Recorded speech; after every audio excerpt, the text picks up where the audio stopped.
Bienvenidos buscadores de sabiduría y guardianes de la serenidad interior. Soy Alonso, y hoy te invito a recorrer conmigo la vida de un hombre único, Marco Aurelio, emperador de Roma y filósofo estoico. Su historia no es solo la de un gobernante, sino la de alguien que, en medio de guerras, pestes y responsabilidades inmensas, eligió vivir con serenidad, justicia y virtud. Un hombre que, en las noches silenciosas de los campamentos militares, escribió para sí mismo palabras que aún hoy nos inspiran las meditaciones. Esta narración estará dividida en dos partes. En esta primera entrega exploraremos sus orígenes, su ascenso al poder y los desafíos que enfrentó como gobernante y como hombre. Mañana, en la segunda parte, nos adentraremos en sus últimos años, el peso de la dinastía, su muerte en Vindobona y, sobre todo, el eco eterno de su legado. Prepárate para un viaje sereno y profundo, porque la vida de Marco Aurelio no es solo historia antigua, es una guía atemporal para aprender a vivir con calma en medio del caos. La noche se posa lentamente sobre Roma, el sol se ha ocultado tras las colinas, dejando un resplandor dorado que se apaga en el horizonte. En las calles aún queda el bullicio de comerciantes, soldados y ciudadanos. Pero poco a poco, el murmullo se transforma en un silencio profundo, interrumpido solo por el fluir constante del río Tíber. En este instante de calma, Roma se muestra como lo que era en el siglo II de nuestra era, la capital de un mundo vasto e imponente, un imperio que se extendía desde las arenas ardientes de Egipto hasta las selvas húmedas de Germania, desde los desiertos infinitos de Siria hasta los confines brumosos de Britania. Más de 80 millones de almas vivían bajo sus leyes, sus caminos, sus templos. Ninguna ciudad había alcanzado una grandeza semejante, y sin embargo, en el corazón de esa inmensidad latía una paradoja. Cuanto mayor era el poder, más frágil se volvía el destino humano. Los emperadores gobernaban rodeados de riqueza y esplendor, pero también de conspiraciones, guerras y enfermedades. Roma era fuerte, pero también vulnerable, y en medio de esa tensión eterna entre gloria y decadencia, hubo hombres que no buscaron respuestas en el ruido de las armas, ni en la ambición de los cargos, sino en la serenidad de la filosofía. El estoicismo nació siglos antes, en los pórticos de Atenas, de la mano de Zenón de Sitio.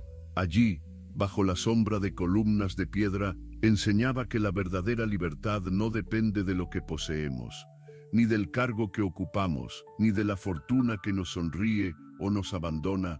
La libertad auténtica está en el alma, en la capacidad de aceptar lo que no podemos cambiar y de obrar con virtud en todo lo que depende de nosotros. Esta filosofía cruzó mares y fronteras hasta llegar a Roma, donde encontró un terreno fértil. Fue adoptada por estadistas como Séneca, que escribió cartas inmortales sobre la brevedad de la vida, por esclavos como Epicteto, que enseñó que ni las cadenas podían apresar un espíritu libre, y por generales y gobernadores que hallaron en ella una brújula moral en medio de los conflictos del poder. El estoicismo ofrecía calma frente a la adversidad, orden frente al caos y dignidad frente a la incertidumbre. Era, en esencia, un refugio para la mente y el espíritu. Imagina a un senador romano, vestido con su toga blanca, paseando por los foros al amanecer. A su alrededor se alzan arcos triunfales, columnas dedicadas a dioses y emperadores, estatuas que parecen eternizar la gloria de los vencedores. Pero él sabe, como le recuerda la filosofía, que todo es efímero, que lo que hoy brilla, mañana se derrumba, que la grandeza de Roma, tan sólida, está hecha también de fragilidad.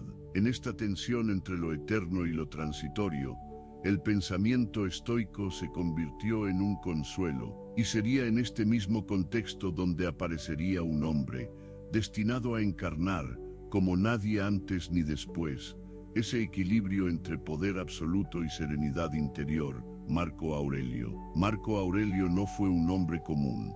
Desde su juventud fue señalado como heredero, educado en la disciplina de la política el derecho y la guerra, pero también fue un buscador de sabiduría, alguien que, en lugar de perderse en las intrigas del palacio, buscó refugio en los libros, en los maestros de filosofía, en la escritura íntima que llamamos hoy meditaciones. Lo extraordinario no fue solo que Marco Aurelio llegara a ser emperador de Roma, sino que, desde ese trono inmenso, escribiera para sí mismo como un hombre sencillo, vulnerable y humano. Sus reflexiones no estaban destinadas a la gloria ni a la publicación, sino a recordarse en voz baja que incluso el más poderoso de los hombres está sometido a las mismas leyes que rigen a todos: la enfermedad, el dolor, la muerte y el paso del tiempo. Cuando hoy, 2000 años después, abrimos sus palabras,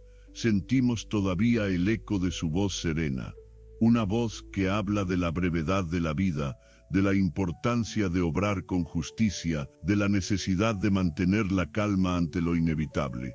Una voz que no pertenece solo a un emperador ni a un filósofo, sino a un ser humano que intentó vivir en armonía con la naturaleza y consigo mismo.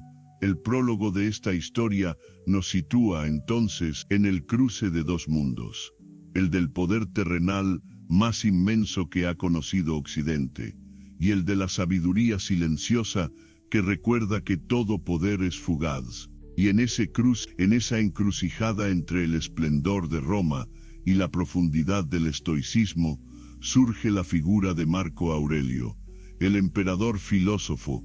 Este es el inicio de un viaje narrado con calma, donde recorreremos su vida desde la infancia hasta su legado, no solo para conocer la historia de un hombre, sino también para dejarnos envolver por la serenidad de sus enseñanzas. Capítulo 1. Infancia y educación. El niño Marcus Annius Verus, bajo la tutela de Adriano, en el año 121 después de Cristo, en la ciudad de Roma, nació un niño destinado a convertirse en uno de los emperadores más recordados de la historia. Su nombre era Marcus Annius Verus, aunque más tarde sería conocido con otro nombre que resonaría a lo largo de los siglos: Marco Aurelio. Era hijo de una familia noble y respetada. Su padre, de igual nombre, murió cuando Marco apenas tenía 3 años, dejando a su madre, Domitia Lucilla, la responsabilidad de criarlo. La vida de este niño, desde sus primeros pasos, estuvo marcada por la ausencia paterna, pero también por un entorno lleno de cuidado, riqueza cultural y, sobre todo, educación. Desde muy pequeño, Marco mostró una inclinación hacia la reflexión y la sobriedad. Mientras otros niños corrían entre los jardines imperiales o jugaban a imitar a los gladiadores, él prefería observar en silencio, escuchar y aprender. Quienes lo conocieron en su niñez decían que había en él una seriedad poco común, como si su espíritu hubiera nacido viejo, predispuesto a la sabiduría y al deber. El propio emperador Adriano, que gobernaba en ese tiempo, lo notó pronto. Entre tantos jóvenes de familias nobles, Adriano fijó su mirada en aquel niño reservado y disciplinado. Lo llamaba Verissimus, que significa el más veraz, el más sincero. Era un apodo que reflejaba su carácter honesto y su inclinación a la verdad, una virtud que en Roma se consideraba sagrada. El emperador Adriano no tenía hijos propios y buscaba cuidadosamente a quienes pudieran heredar la estabilidad del imperio. En Marco encontró un candidato excepcional. Por ello, desde muy joven, Marco fue introducido en los círculos de poder. Rodeado de mentores y maestros elegidos con esmero, se le enseñó retórica, filosofía, literatura griega y latina, pero también disciplina militar. Roma no concebía a un futuro gobernante que no pudiera tanto hablar con sabiduría en el Senado, como dirigir a los ejércitos en el campo de batalla. Marco aprendió de ambos mundos, la dureza del deber militar y la calma del pensamiento filosófico. Su educación fue rigurosa, se levantaba temprano, dedicaba horas a la lectura de poetas, historiadores y filósofos, y practicaba el ejercicio físico como correspondía a un joven romano de noble cuna. No obstante, lo que más destacaba en él no era la fuerza de su cuerpo, sino la serenidad de su espíritu. En esta etapa temprana, Marco se encontró con un maestro que marcaría su vida. Junio Rústico, un filósofo estoico. Fue él quien lo introdujo en las enseñanzas de Epicteto, aquel esclavo convertido en sabio que enseñaba que la verdadera libertad no está en el poder externo, sino en la actitud interna. Estas ideas calaron profundamente en el joven Marco. Le enseñaron que no debía temer a la pobreza ni a la muerte, que debía mirar con calma la fugacidad de la existencia y concentrarse en vivir con virtud. Poco a poco, el niño aristocrático se transformaba en un aprendiz de filósofo, en alguien que valoraba más la templanza que el lujo, más la justicia que la ambición. Mientras crecía bajo la mirada de Adriano y de sus tutores, Marco se preparaba sin saberlo para un destino que lo llevaría al trono más poderoso de la tierra. Pero en su interior cultivaba otra ambición, más silenciosa y personal, la de gobernarse a sí mismo. Su infancia no estuvo marcada por guerras ni tragedias espectaculares, sino por la formación lenta y constante de un carácter. Esa niñez sosegada, rodeada de maestros y lecturas, sería el cimiento sobre el cual se construiría, años más tarde, el emperador filósofo en la Roma esplendorosa, llena de riquezas, espectáculos y excesos. El joven Marco Aurelio aprendía algo distinto, que la verdadera grandeza no está en dominar a millones de hombres, sino en dominar los propios pensamientos. Y así, mientras otros nobles de su edad se dejaban llevar por la comodidad o la arrogancia, Marco cultivaba en silencio la semilla que un día lo convertiría en el emperador más sabio de Roma. Así termina el primer capítulo de nuestro viaje, la niñez de Marco Aurelio, marcada por la tutela de Adriano y el despertar de la filosofía estoica, un niño que ya llevaba en su interior la calma de un sabio, aunque aún no lo sabía. Capítulo 2. El camino al poder, la adopción por Antonino Pío y la formación de un emperador. La Roma del siglo II se encontraba en una época que los historiadores llamarían más tarde la Edad de Oro del Imperio, bajo el gobierno de los llamados emperadores adoptivos. La ciudad vivía un tiempo de relativa estabilidad, donde el poder no pasaba únicamente de padres a hijos, sino que se transmitía a través de la adopción, escogiendo al sucesor más digno, más capaz de mantener la grandeza del imperio. Fue en ese contexto cuando el joven Marco Aurelio, aún conocido como Marcus Annius Verus, comenzó a acercarse de manera inevitable al centro mismo del poder. El emperador Adriano, hombre culto y viajero incansable, sabía que su vida se acercaba al final. Sin herederos propios, buscó asegurar la continuidad del trono. En un gesto cargado de cálculo político y de visión de futuro, adoptó como hijo a Antonino Pío, un senador respetado por su carácter sereno y por su sentido de la justicia. Pero esta adopción venía acompañada de una condición. Antonino debía, a su vez, adoptar a dos jóvenes prometedores.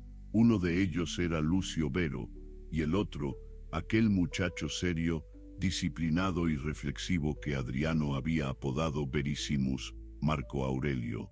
Así, en el año 138, Marco pasó de ser un joven noble a convertirse en hijo adoptivo de Antonino Pío y, con ello, en heredero potencial del trono más poderoso de la tierra. Antonino Pío gobernó con equilibrio y prudencia durante más de 2 décadas.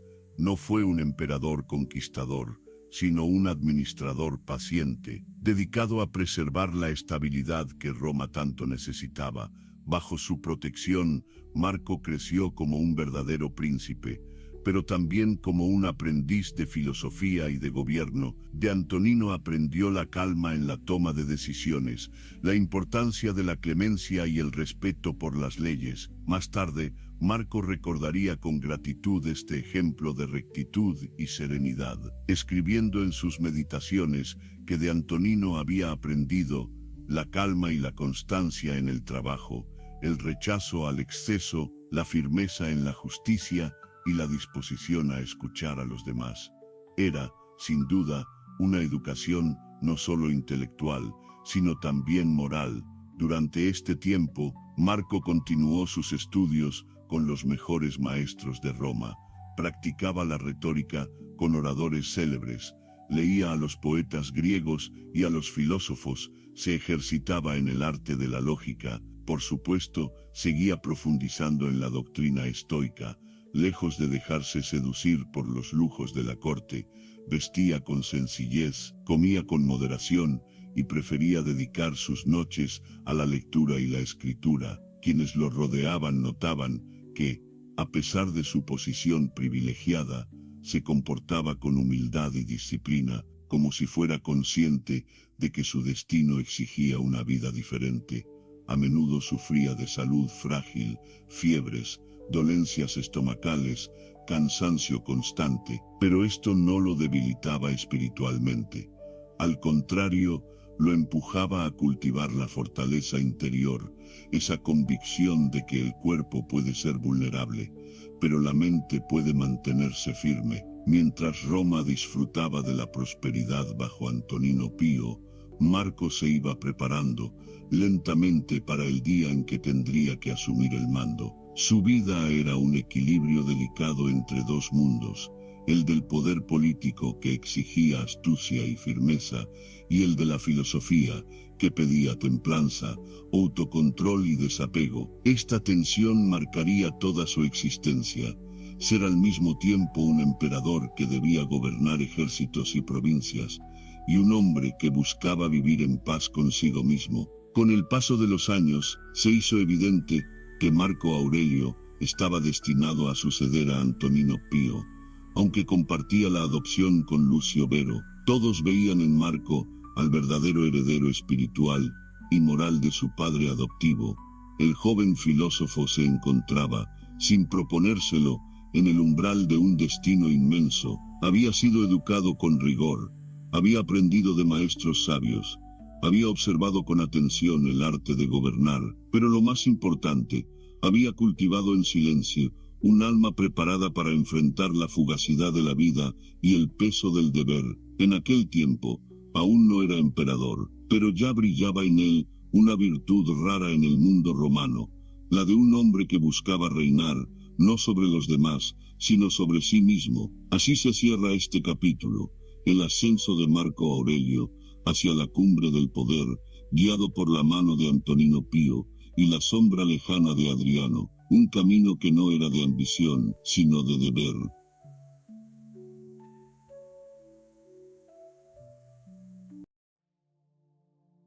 Capítulo 3. El ascenso al trono. Marco Aurelio y Lucio Vero, coemperadores de Roma. El tiempo avanza, y con él, los destinos se cumplen. Durante más de 2 décadas, el emperador Antonino Pío gobernó Roma con calma y prudencia. Fue un periodo de estabilidad, sin grandes conquistas ni derrotas, en el que el imperio respiró cierta paz, bajo un gobernante que supo administrar más que expandir. Pero en el año 160, y un después de Cristo, Antonino murió. El Senado y el pueblo romano miraron entonces hacia el hombre que había sido formado pacientemente durante años, el joven filósofo que ya no era tan joven, Marco Aurelio. A sus 40 años, Marco Aurelio asumió el mando del imperio. No lo hizo con ambición desmedida ni con la arrogancia de un conquistador, sino con el peso de la responsabilidad sobre sus hombros, el Senado. Reconociendo sus virtudes y el ejemplo que había mostrado como hijo adoptivo de Antonino, le ofreció el poder absoluto. Sin embargo, Marco, fiel a su carácter justo y reflexivo, tomó una decisión inesperada: compartir el trono con Lucio Vero, su hermano adoptivo. Era la primera vez en la historia de Roma que 2 hombres gobernaban juntos como coemperadores. Muchos lo vieron como un gesto de equilibrio, un acto de lealtad hacia la promesa hecha a Adriano. Otros lo interpretaron como una muestra de humildad. Marco no deseaba todo el poder para sí y confiaba en que compartirlo aseguraría la unidad del imperio. La diferencia entre ambos era evidente. Marco Aurelio era sereno, disciplinado, austero, se levantaba al amanecer, dedicaba horas a la lectura y a la reflexión, y buscaba siempre la moderación. Lucio Vero, en cambio, era más joven, enérgico y amante de los placeres. Disfrutaba de los espectáculos, los banquetes y las diversiones, inclinándose hacia un estilo de vida mucho más ligero. Pero esta dualidad, lejos de dividirlos, resultó útil en los primeros años de su gobierno conjunto. Mientras Marco se concentraba en la administración y en mantener la estabilidad de Roma, Lucio Vero se convirtió en un comandante militar activo, dispuesto a dirigir campañas lejos de la capital. Apenas habían comenzado su reinado cuando estallaron graves amenazas en las fronteras. En el este, el poderoso imperio parto desafió a Roma, avanzando sobre Siria y Armenia. Lucio Vero fue enviado a dirigir las campañas, mientras Marco Aurelio permanecía en Roma, ocupándose de los asuntos internos y garantizando el suministro de recursos para la guerra. Las victorias llegaron con dificultad, pero Roma logró imponerse. No obstante, de aquellas campañas regresaría también una sombra oscura, la peste antonina, una enfermedad devastadora que se extendió por el imperio, llevándose la vida de miles, quizás millones de personas. Durante esos años, Marco se mostró como un gobernante distinto a muchos de sus predecesores. No buscaba la gloria personal ni los títulos rimbombantes. Atendía personalmente las peticiones de los ciudadanos, escuchaba a los senadores, mostraba clemencia hacia los acusados. Su vida en palacio seguía siendo sobria, dormía en un lecho sencillo, vestía sin ostentación, y prefería dedicar las noches a la escritura íntima, donde dejaba constancia de sus pensamientos más profundos. Estas reflexiones, que hoy conocemos como meditaciones, nacieron en gran parte durante estos años, mientras enfrentaba la contradicción de ser emperador del mundo y al mismo tiempo un hombre frágil que buscaba serenidad. Aunque la historia recordaría a Marco Aurelio con mayor grandeza que a Lucio Vero, el periodo de gobierno conjunto fue fundamental.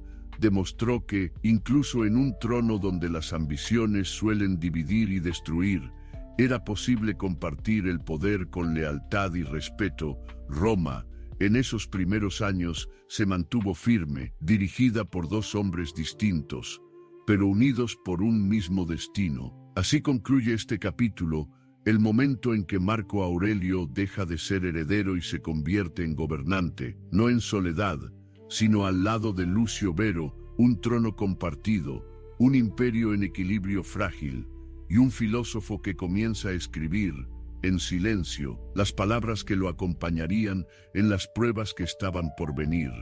Capítulo 4. Las guerras del norte, los germanos, las fronteras y la dureza del deber. El imperio de Roma, tan vasto y glorioso, no descansaba nunca.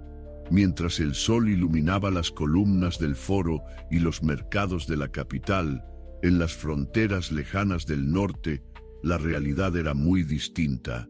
Allí, más allá del Danubio, se extendían las tierras frías y boscosas de los pueblos germánicos, tribus libres, guerreras indomables que no reconocían la autoridad de Roma. Durante años habían mantenido una paz relativa, negociada con tributos y tratados, pero la prosperidad de Roma era, para ellos, una tentación constante, y poco a poco las tensiones se transformaron en ataques. Era el año 166 d.C. cuando las noticias llegaron a Marco Aurelio. Varias tribus germánicas habían cruzado el Danubio, saqueando ciudades y desafiando abiertamente el poder romano. La amenaza era real. Si no se contenía, podía desestabilizar toda la frontera norte. Para Marco aquello significó un cambio radical en su vida. El filósofo que amaba los libros y la serenidad se vio obligado a vestirse con la armadura de general y a pasar los próximos años en campamentos militares. rodeado del frío, la fatiga y el peligro constante. Las guerras del norte no fueron rápidas ni gloriosas, fueron largas, agotadoras y duras. Marco Aurelio, junto a su ejército, acampaba durante meses en las riberas del Danubio. El invierno era cruel, las heladas cubrían el suelo, el viento atravesaba las tiendas, y los soldados sufrían hambre y enfermedades. En medio de estas penurias, Marco no se mantenía distante, caminaba entre sus tropas, compartía con ellos las incomodidades, escuchaba sus quejas, se esforzaba por mantener la disciplina, pero también por infundir ánimo, recordándoles que su deber era proteger Roma y sus familias. Fue en estas noches frías, a la luz de una lámpara de aceite, cuando Marco escribió buena parte de sus meditaciones. No eran discursos para el pueblo, ni cartas para el Senado, eran pensamientos íntimos, dirigidos a sí mismo, recordatorios de fortaleza y serenidad. En ellas escribía frases como: no busques que los acontecimientos ocurran como deseas, desea más bien que ocurran tal como ocurren, y así tu vida será serena. Las tribus germánicas, marcomanos, cuados, sármatas, no eran ejércitos organizados como los de Roma, pero luchaban con una ferocidad indomable, atacaban en emboscadas, conocían el terreno y se desvanecían en los bosques tras sus incursiones. Roma debía enfrentarlos no solo con la espada, sino también con paciencia y resistencia. Durante años, Marco Aurelio supervisó la construcción de fortificaciones, puentes y campamentos, creando una línea defensiva a lo largo del Danubio que serviría para proteger al imperio durante generaciones. Estas campañas dejaron una profunda huella en él. No era un guerrero por naturaleza. Cada batalla, cada muerte, le recordaba lo efímera que es la vida humana. Pero entendía que su papel no era elegir los tiempos, sino enfrentarlos con dignidad. La peste antonina, que había regresado con los soldados del este, seguía golpeando a Roma, debilitando la población y reduciendo la fuerza de sus ejércitos. El imperio parecía desgastarse, como si la misma grandeza trajera consigo un peso insoportable. En sus meditaciones, Marco Aurelio se repetía una y otra vez que debía aceptar lo inevitable, actuar con justicia y mantenerse firme en medio de la adversidad. En sus palabras se refleja la voz de un hombre cansado, enfermo, pero inquebrantable. A diferencia de muchos otros emperadores, Marco no buscaba la gloria en estas campañas, no levantaba monumentos en su honor, ni exageraba las victorias. Lo que lo movía no era el deseo de fama, sino el deber: proteger a Roma, mantener la paz para millones de personas, asegurar la continuidad del imperio. En ese sentido, sus batallas fueron más internas que externas. Mientras luchaba contra los pueblos del norte, luchaba también contra el miedo, la desesperanza y el cansancio, y lo hacía con la calma de un filósofo que sabía que, aunque todo es efímero, lo importante es obrar siempre con rectitud. Así concluye este capítulo, los años de las guerras del norte, donde Marco Aurelio dejó los mármoles de Roma por las tierras heladas del Danubio. Allí, entre campamentos y batallas, el emperador encontró su verdadera voz, la del filósofo que escribe en medio del ruido de la guerra, buscando no vencer al enemigo, sino conquistarse a sí mismo.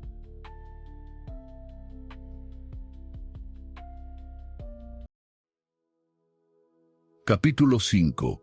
La peste antonina, una Roma herida, el dolor y la resiliencia del imperio. En la Roma imperial, las victorias militares solían celebrarse con desfiles, sacrificios y banquetes, pero a veces los triunfos traían consigo enemigos invisibles. Así sucedió tras las campañas en Oriente contra el Imperio Parto. Los soldados regresaron victoriosos, cargados de botín, pero entre sus filas viajaba algo más oscuro, silencioso y devastador, una enfermedad desconocida que pronto se extendería por todo el imperio. Era el año 165 d. Cuando comenzaron los primeros brotes, lo que parecía un mal pasajero se transformó en una epidemia que no distinguía entre soldados, ni campesinos nobles ni esclavos. Los síntomas eran crueles: fiebre alta, debilidad extrema, erupciones en la piel y, con frecuencia, la muerte en pocos días. Roma, acostumbrada a enfrentarse a ejércitos enemigos, se encontró indefensa frente a este adversario invisible. La peste avanzaba como un fuego que nadie podía apagar. Se calcula que millones de personas murieron en el transcurso de aquellos años. En algunas ciudades, un tercio de la población desapareció. El tejido del imperio se desgarraba, campos sin manos para cosechar, ejércitos debilitados, comercio detenido, familias enteras rotas por la enfermedad. En medio de esta tragedia, Marco Aurelio y Lucio Vero gobernaban juntos. Ambos compartían la angustia de ver a su pueblo caer víctima de la peste. Lucio Vero mismo moriría en el año 169, probablemente a causa de la enfermedad, dejando a Marco Aurelio como único emperador.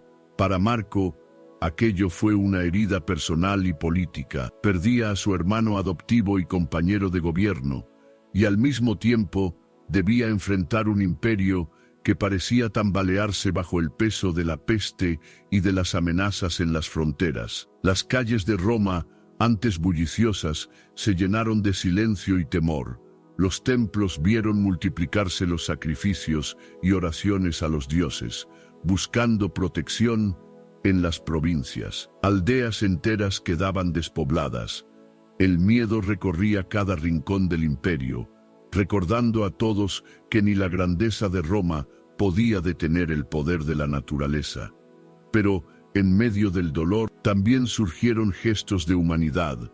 Los vecinos cuidaban de los enfermos, los soldados permanecían junto a sus camaradas, los médicos, aunque limitados por los conocimientos de la época, intentaban aliviar los síntomas. La peste revelaba tanto la fragilidad como la capacidad de resistencia de la sociedad romana. Para Marco Aurelio, filósofo estoico, aquellos años fueron una prueba suprema. En sus meditaciones, escritas probablemente en este tiempo, se recuerda a sí mismo que todo lo que nace está destinado a morir, que la vida es breve, y que lo único verdaderamente nuestro es la virtud con la que enfrentamos la adversidad. Mientras otros buscaban culpables o se entregaban al miedo, Marco encontraba en la filosofía un refugio. Se repetía frases que aún hoy inspiran calma.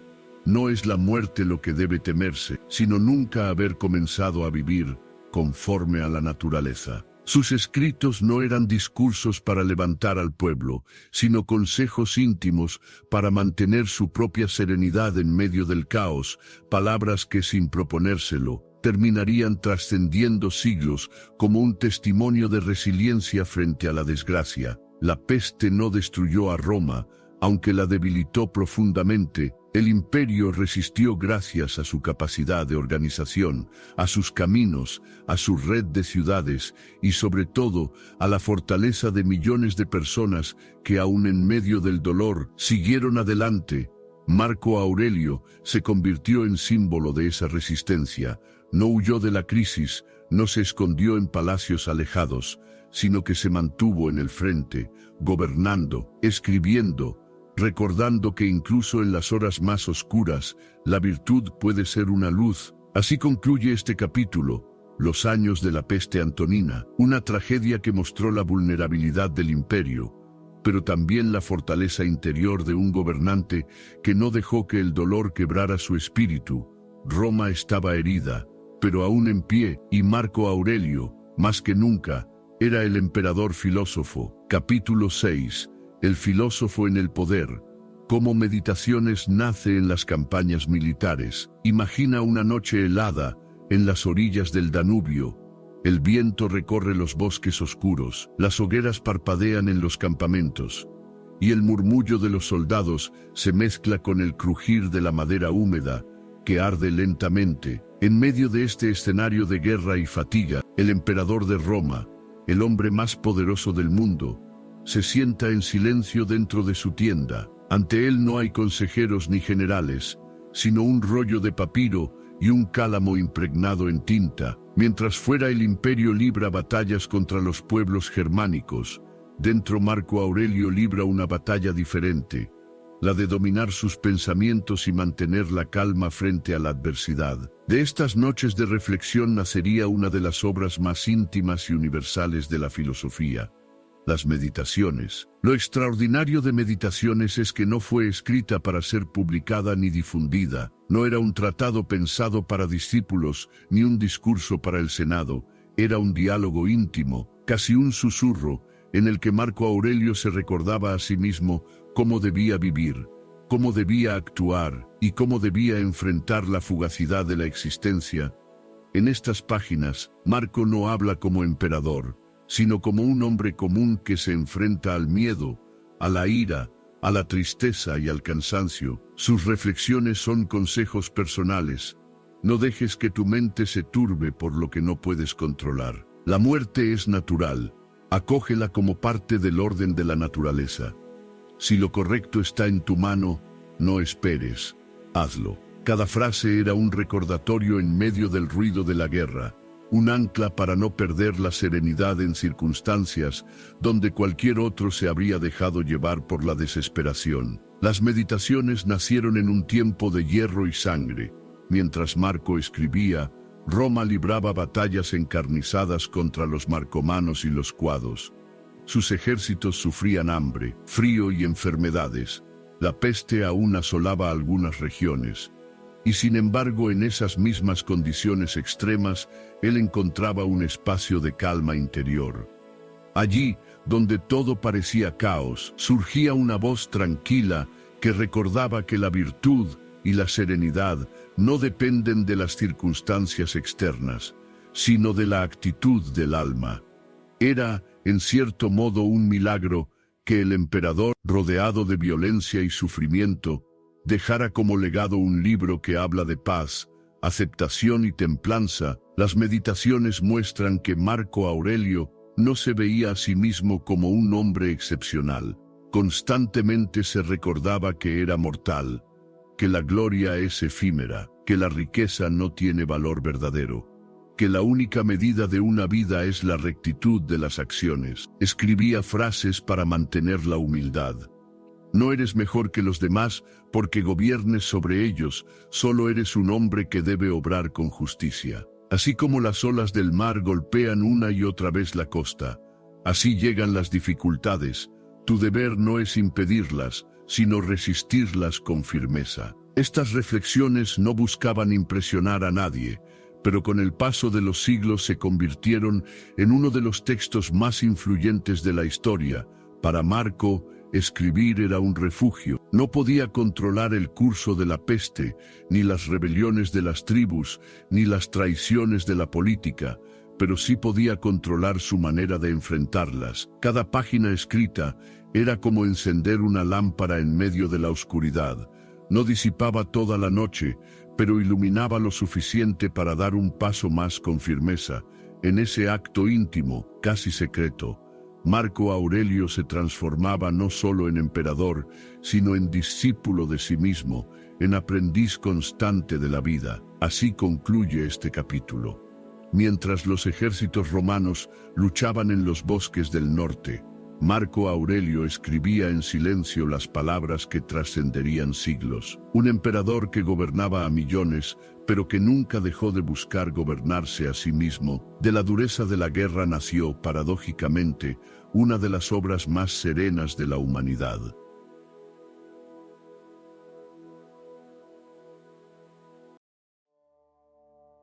Capítulo 7. Estoicismo en la práctica: virtud, deber y serenidad en medio del caos. En los libros y en las escuelas de filosofía, el estoicismo se presentaba como un conjunto de principios abstractos. Aceptar lo inevitable, vivir conforme a la naturaleza, obrar con justicia y moderación. Pero en la vida de Marco Aurelio, Esos principios dejaron de ser simples palabras, se convirtieron en práctica diaria, en guía constante para enfrentar cada desafío de su reinado. El estoicismo enseñaba que la felicidad no depende de la riqueza, del poder, ni de la fama. Todo eso es efímero. Todo eso puede perderse en un instante. La verdadera fortaleza, decían los sabios estoicos, está en cultivar el dominio sobre uno mismo, aceptar con serenidad lo que no podemos controlar, actuar con virtud en lo que sí depende de nosotros. Recordar siempre que la vida es breve y que la muerte es parte natural del orden del universo. Marco Aurelio llevó estos principios a su máxima expresión, no en un aula, sino desde el trono más alto del mundo. Roma esperaba de sus emperadores grandeza, conquistas y espectáculos, pero Marco tenía otra visión.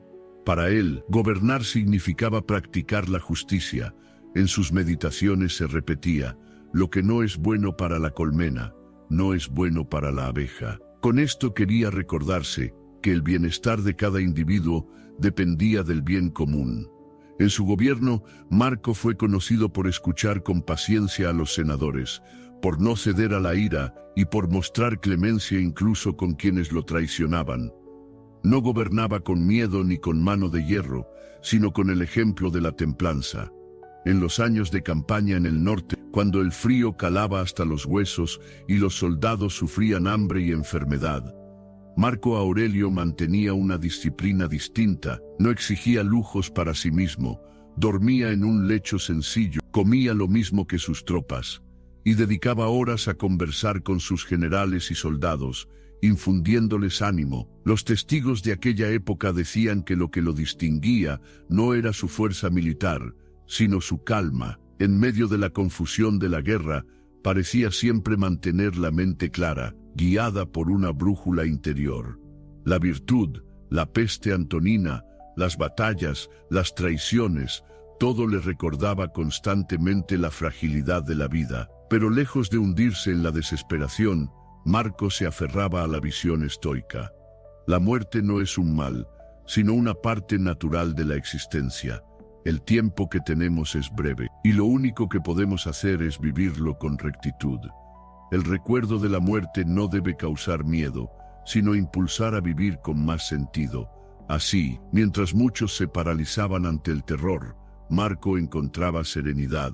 Su filosofía era un escudo invisible que le permitía sostenerse en pie cuando todo a su alrededor parecía desmoronarse. En cada decisión, Marco Aurelio se repetía que debía actuar no según su conveniencia personal, sino según lo que era correcto para el imperio y para la humanidad. No buscaba la gloria personal, sino cumplir con su deber, y en esto encarnaba el principio fundamental del estoicismo: vivir en armonía con la razón y con la naturaleza, aceptando cada carga como parte de un todo mayor. En sus escritos encontramos una confesión íntima: he nacido para colaborar, como el pie para andar, la mano para agarrar, el ojo para ver. Si actúo contra esa colaboración, obro contra la naturaleza. Estas palabras revelan que para él el deber de emperador no era un privilegio, sino una tarea que debía cumplir con serenidad, incluso cuando le resultaba pesada y dolorosa. El estoicismo, en Marco Aurelio, dejó de ser teoría para convertirse en vida. No era un filósofo retirado en un jardín, ajeno al ruido del mundo. Era un emperador que, en medio del caos de la guerra, de la peste y de la política, mostraba con su conducta que la virtud y la serenidad eran posibles. Así concluye este capítulo, el testimonio de un hombre que llevó la filosofía a la práctica diaria. En Marco Aurelio, el estoicismo se convirtió en acción, en gobierno, en resiliencia, un recordatorio eterno de que incluso en medio del caos más profundo, la serenidad puede ser un faro. Capítulo 8. Vida personal. Faustina, sus hijos y el peso de la dinastía. En la figura de Marco Aurelio solemos ver al emperador filósofo, al general en campaña, al escritor de meditaciones estoicas. Pero detrás de ese retrato solemne hubo también un hombre con afectos, con lazos familiares, con alegrías y dolores íntimos que marcaron profundamente su vida. Su compañera fue Faustina la joven, hija de Antonino Pío, el emperador que había sido su padre adoptivo. El matrimonio fue en parte un acuerdo político. Unir a Marco con la hija de Antonino reforzaba la continuidad de la dinastía y la estabilidad de la sucesión. Pero los testimonios antiguos muestran que, más allá de la conveniencia, entre ellos existió un vínculo profundo.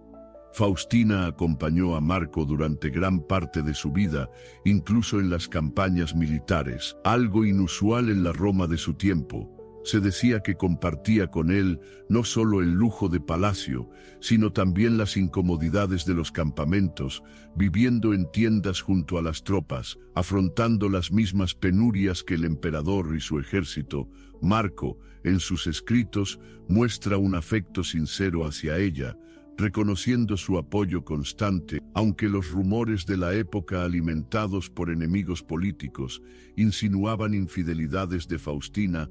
Marco nunca permitió que esas voces ensombrecieran su confianza. Para él, Faustina fue un pilar en medio de la tormenta. El matrimonio entre Marco y Faustina fue bendecido y al mismo tiempo marcado por la tragedia. Tuvieron al menos 13 hijos, aunque la mayoría no sobrevivió a la infancia. En una época en que la mortalidad infantil era alta, Marco conoció de cerca el dolor de perder a varios de sus pequeños. Entre los hijos que alcanzaron la adultez, destacó uno en particular, Cómodo, que más tarde heredaría el trono de su padre. La relación entre Marco y Cómodo refleja una de las mayores tensiones de su vida personal. Mientras Marco cultivaba la disciplina, la filosofía y la templanza, su hijo mostraba un carácter caprichoso, inclinado al lujo y a la crueldad. Muchos se han preguntado por qué Marco Aurelio, siendo un hombre tan sabio, permitió que Cómodo lo sucediera. La respuesta no es sencilla. Quizá fue por amor paternal, quizá por el deseo de mantener la dinastía, o tal vez porque, en medio de las guerras y la peste, Marco no tuvo la energía ni la oportunidad de buscar otro sucesor. La vida personal de Marco estuvo llena de contrastes. Por un lado, el afecto de Faustina y la compañía de algunos de sus hijos. Por otro, la repetida experiencia de la pérdida de hijas que murieron muy jóvenes, hijos que no llegaron a la madurez, amigos y familiares que la peste se llevó. Estas heridas personales se reflejan en sus meditaciones. Una y otra vez se recuerda que todo es efímero, que nada está garantizado, que debemos amar lo que tenemos mientras lo tenemos, porque puede desaparecer en cualquier momento. En una de sus reflexiones más íntimas, parece hablar directamente de ese dolor. No digas, he perdido esto, di mejor, lo he devuelto. Todo lo que posees es prestado, y la naturaleza lo reclama cuando quiere. Como emperador, Marco no solo era esposo y padre, también era el guardián de una dinastía. El destino de Roma no se decidía únicamente en el Senado o en el campo de batalla, sino también en la continuidad de su familia.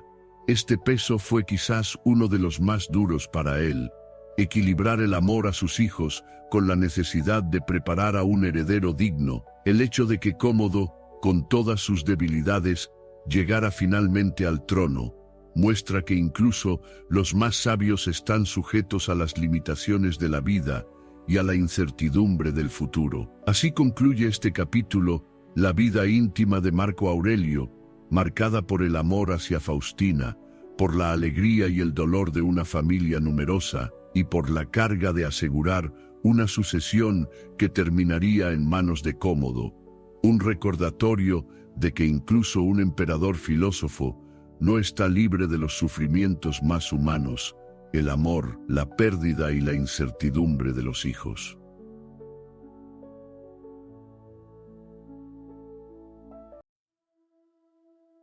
Capítulo 9. Los últimos años, el ocaso de Marco Aurelio y el ascenso de Cómodo. El tiempo inexorable, avanza incluso para los más grandes. Marco Aurelio había pasado gran parte de su vida adulta en las fronteras del imperio, enfrentando guerras, pestes y conspiraciones. No fue un reinado de paz y abundancia, sino un reinado de pruebas constantes, en el que su serenidad estoica fue puesta a examen una y otra vez. Cuando los años comenzaron a pesar sobre su cuerpo, la fragilidad que siempre lo acompañó se hizo más evidente. Enfermedades recurrentes, debilidad y el cansancio de las campañas lo fueron desgastando, pero aún así, Marco siguió cumpliendo con su deber hasta el final. En los últimos años de su vida, Marco Aurelio permanecía en el frente norte, liderando personalmente a sus ejércitos contra las tribus germánicas. Su hijo Cómodo, ya joven, lo acompañaba. Era evidente que Marco se preparaba para entregarle el mando, no solo del ejército, sino del imperio entero. El emperador sabía que el destino de Roma dependía de esa transición, aunque tal vez presentía que Cómodo no tenía la misma templanza ni el mismo sentido del deber. Aceptaba que esa era la voluntad de la naturaleza y que debía cumplirla. En el año 180 d.C., en la ciudad de Vindobona, la actual Viena, Marco Aurelio enfermó gravemente. El frío del norte, las penurias de la campaña y los años acumulados habían debilitado su cuerpo. Los cronistas cuentan que, consciente de que la muerte se acercaba, llamó a su hijo y a sus generales, y con voz serena les habló del deber que tenían hacia Roma. No dejó testamento grandioso ni discursos de vanagloria. Su verdadero legado ya estaba escrito en las páginas íntimas de sus meditaciones, en las que se repetía una y otra vez que la muerte no debía ser temida, porque es parte de la naturaleza, tan natural como nacer o crecer. Murió rodeado de sus soldados, lejos de los mármoles de Roma, como un emperador que nunca abandonó su puesto. Tras su muerte, el poder pasó a su hijo Cómodo, quien se convirtió en el nuevo emperador a los 19 años. Con él terminaba la época de los emperadores adoptivos, una era dorada marcada por la prudencia y la sabiduría, y comenzaba un periodo más turbulento, en el que el carácter caprichoso y despótico de Cómodo dejaría una huella muy distinta en Roma. Para muchos historiadores, este cambio simboliza el contraste entre dos mundos: el de un emperador que buscó gobernarse a sí mismo antes que gobernar a los demás, y el de un sucesor que se dejó arrastrar por los excesos y los placeres. La muerte de Marco Aurelio no fue solo el fin de un hombre, sino el cierre de una era. Los soldados lo lloraron como a un padre, el pueblo lo recordó como un emperador justo y cercano, y la historia lo consagró como algo único, un gobernante que fue al mismo tiempo un filósofo. Su legado no se mide en conquistas ni en monumentos, sino en palabras que han sobrevivido siglos, consejos íntimos sobre cómo vivir, cómo aceptar la adversidad y cómo mantener la calma ante lo inevitable. Así concluye este capítulo, el ocaso sereno de Marco Aurelio, un emperador que murió en el deber, en la frontera del imperio, confiando el futuro a su hijo. Su cuerpo desapareció, pero sus pensamientos permanecieron, como una llama encendida en medio de la oscuridad del tiempo. Capítulo 10.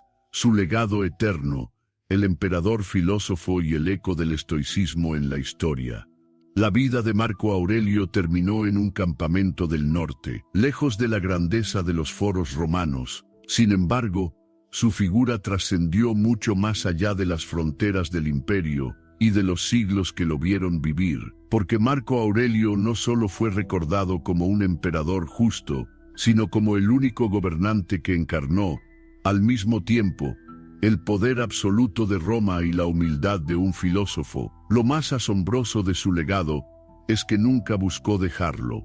Sus meditaciones no fueron escritas para la posteridad, ni para enseñar, ni para impresionar. Eran notas personales, recordatorios íntimos, ejercicios de disciplina espiritual, y sin embargo, esas palabras privadas, destinadas solo a él mismo, se convirtieron en una de las obras más influyentes de la filosofía universal. En ellas encontramos la voz de un hombre que, en medio de la guerra, la peste y la incertidumbre, eligió vivir con serenidad y virtud. Su mensaje es simple, pero profundo. La vida es breve, todo lo externo es inestable, pero lo que depende de nosotros, nuestras acciones, nuestras elecciones, nuestra actitud, es suficiente para alcanzar la paz interior. El estoicismo no murió con Marco Aurelio. Sus ideas viajaron a través de los siglos, inspirando a filósofos, líderes y personas comunes. En la Edad Media, sus palabras circularon entre monjes y estudiosos.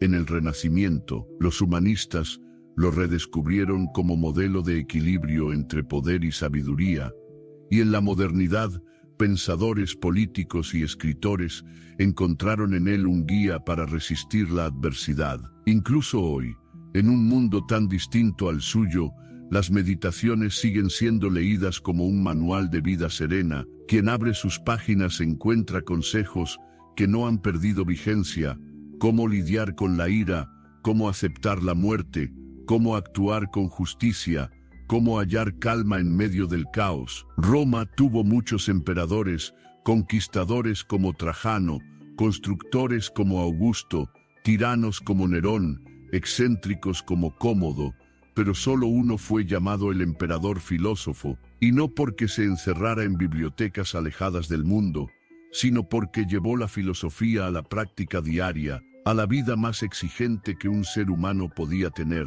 la de gobernar el imperio más vasto de su tiempo. Su reinado demostró que la grandeza no está en los títulos ni en las victorias, sino en la capacidad de mantener la virtud, incluso en medio de la adversidad. El eco de Marco Aurelio resuena aún hoy, como una voz serena que nos invita a detenernos, a respirar, a recordar lo esencial, que la vida es breve, que la riqueza y el poder son pasajeros, que lo único verdaderamente nuestro es cómo elegimos actuar aquí y ahora. Ese es el legado eterno del emperador filósofo, un recordatorio de que la serenidad no depende de las circunstancias, sino de la fortaleza interior. Así concluye este capítulo y con él la historia de Marco Aurelio, emperador de Roma, discípulo del estoicismo, testigo del dolor y maestro de la serenidad. Su cuerpo descansa hace siglos, pero su voz sigue viva en cada página de sus escritos, invitándonos a vivir con calma, con virtud y con la certeza de que, incluso en medio del caos, podemos encontrar la paz.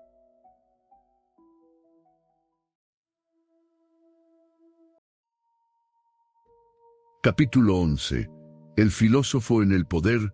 Cómo Meditaciones nació en los campamentos. El emperador de Roma podía haber pasado sus días rodeado de mármol, fuentes y jardines. Tenía a su disposición palacios, esclavos, banquetes, todo lo que la riqueza del imperio podía ofrecer.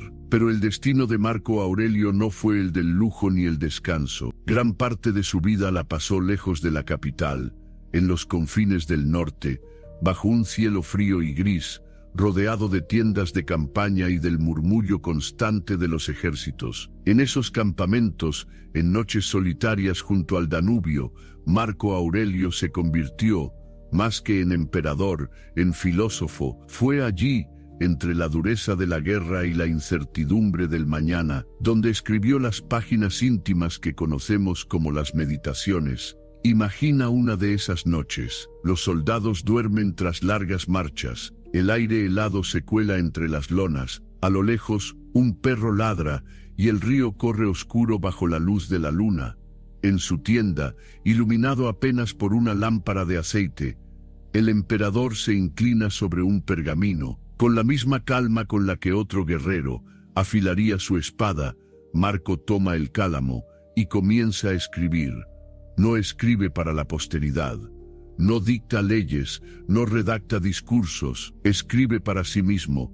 Son notas privadas, reflexiones íntimas, frases que lo ayudan a resistir el peso del deber. Lo que hace únicas a las Meditaciones es su carácter personal. No eran un tratado filosófico, ni un manual de gobierno. Eran recordatorios de que la vida es breve y la muerte inevitable, de que el poder y la gloria son efímeros, de que la verdadera grandeza está en vivir con justicia, templanza y serenidad. Una y otra vez, Marco se exhorta a sí mismo a mantener la calma, a no dejarse arrastrar por la ira, a soportar el dolor con dignidad. Sus frases eran, en esencia, ejercicios espirituales, pequeñas píldoras de fortaleza para no perderse en medio del caos. El contraste resulta sobrecogedor. Afuera, los ejércitos luchaban contra tribus feroces. La peste seguía cobrándose vidas, el imperio sufría hambre, traiciones y miedo. Dentro de la tienda, el emperador reflexionaba sobre la paz interior, la compasión y la humildad. Mientras dirigía campañas sangrientas, escribía: «La mejor venganza es no parecerse a tu enemigo». Mientras veía morir a miles por la enfermedad, se recordaba: no es la muerte lo que debe temerse, sino nunca haber comenzado a vivir conforme a la naturaleza. Esa dualidad, el guerrero que reflexiona sobre la calma, el gobernante que medita sobre la humildad, es lo que convierte a Marco Aurelio en una figura única en la historia. Lo que hoy conmueve de sus escritos es que no habla desde el pedestal del poder, sino desde la vulnerabilidad humana. Se reconoce débil, tentado por la ira, herido por las pérdidas, cansado por las responsabilidades. Pero en lugar de rendirse al desánimo, se recuerda a sí mismo que debe seguir adelante, que debe cumplir con su deber, que debe aceptar lo que la vida le depare con serenidad. En esas páginas escuchamos la voz de un hombre que, aunque era dueño del imperio más vasto de su tiempo, nunca dejó de luchar por dominar lo más difícil, a sí mismo. Marco Aurelio nunca buscó que esas notas fueran publicadas. Eran pensamientos privados, quizás incluso destinados a perderse con él, pero sobrevivieron. Y con el paso de los siglos, se convirtieron en uno de los libros más leídos e inspiradores de la historia. Las meditaciones son hoy un puente entre aquel emperador lejano y nosotros. Palabras escritas en medio de la guerra que siguen hablando a cualquier persona que busca serenidad en tiempos de incertidumbre. Así concluye este capítulo en los campamentos del norte, rodeado de guerra, enfermedad y frío. Marco Aurelio escribió el testimonio más íntimo de su vida, un testimonio que no buscaba gloria ni fama, pero que se transformó en su legado más duradero, el eco de un emperador que eligió la filosofía como su refugio en medio del caos. Capítulo 12. Estoicismo en la práctica, virtud, deber y serenidad en medio del caos. El estoicismo era para muchos una doctrina filosófica aprendida en aulas y portales. Para Marco Aurelio, en cambio, fue una forma de vida, más que un conjunto de ideas. Fue un escudo invisible que lo sostuvo en medio de la peste, de las guerras y de la carga insoportable de gobernar un imperio inmenso. Las meditaciones nos muestran que Marco Aurelio no aspiraba a ser un filósofo retirado en la tranquilidad de una villa, sino un hombre que intentaba aplicar la filosofía en el lugar más difícil, el trono de Roma, rodeado de ruido, de dolor y de responsabilidades. La enseñanza estoica giraba en torno a 4 virtudes cardinales: sabiduría, justicia, templanza y coraje. La sabiduría para distinguir lo que depende de nosotros de lo que no depende. La justicia para obrar siempre en beneficio del conjunto y no del interés personal. La templanza para no dejarse arrastrar por los excesos del placer ni del poder. El coraje para enfrentar la adversidad y la muerte con serenidad. Estas virtudes eran, para Marco, una guía práctica. Cada día, en cada decisión, buscaba recordarlas como si fueran faros que lo mantenían en el rumbo correcto. Desde el trono, Marco Aurelio ejercía el poder como servicio. Se decía a sí mismo que un emperador no es más que un hombre al que la naturaleza le ha dado una tarea difícil: velar por millones de personas. En sus reflexiones dejó escrito: lo que no es bueno para la colmena no puede ser bueno para la abeja. Con esto quería recordarse que el bien de cada individuo dependía del bien común y que él mismo, como emperador, no era una excepción, formaba parte del enjambre humano. Su sentido de justicia lo llevó a escuchar con paciencia a los senadores, a mostrar clemencia en los juicios y a evitar los abusos de poder que habían marcado a otros emperadores antes que él. La vida militar era una prueba constante para el estoicismo. El frío, la enfermedad, el hambre y la incertidumbre podían minar la moral de cualquier ejército, pero Marco Aurelio mantenía la calma en medio del sufrimiento, y con su ejemplo infundía ánimo a sus soldados. Dormía en lechos sencillos, compartía el pan con las tropas y soportaba las mismas incomodidades que ellos. Para Marco, el emperador debía ser el primero en mostrar disciplina y serenidad, porque la verdadera autoridad no se ejerce con miedo, sino con ejemplo. El estoicismo le enseñó a mirar la muerte sin temblar. Las pérdidas personales, la de sus hijos, la de su hermano adoptivo Lucio Vero, la de miles de soldados y ciudadanos durante la peste antonina, eran recordatorios constantes de la fragilidad humana, pero Marco no veía en ellas un motivo para rendirse al dolor, sino una oportunidad de aceptar el orden natural. En sus meditaciones escribió: «No digas, he perdido esto, di mejor, lo he devuelto. Todo lo que posees es prestado, y la naturaleza lo reclama cuando quiere». Ese coraje sereno, esa capacidad de aceptar lo inevitable, le permitió seguir adelante cuando muchos habrían sucumbido a la desesperanza. Lo que distingue a Marco Aurelio es que no habló de la virtud desde la comodidad, sino desde el campo de batalla. No escribió sobre la serenidad desde un jardín tranquilo, sino desde campamentos rodeados de muerte y sufrimiento. Por eso, sus palabras resuenan con tanta fuerza, porque fueron puestas a prueba en la práctica, porque nacieron en el caos y se sostuvieron en la adversidad. Así concluye este capítulo. Marco Aurelio, el emperador que convirtió el estoicismo en práctica viva, un hombre que mostró que la virtud, el deber y la serenidad no son abstracciones, sino caminos que se recorren día a día, incluso en medio del caos más oscuro. Así concluye la primera parte de nuestro viaje por la vida de Marco Aurelio, el emperador filósofo.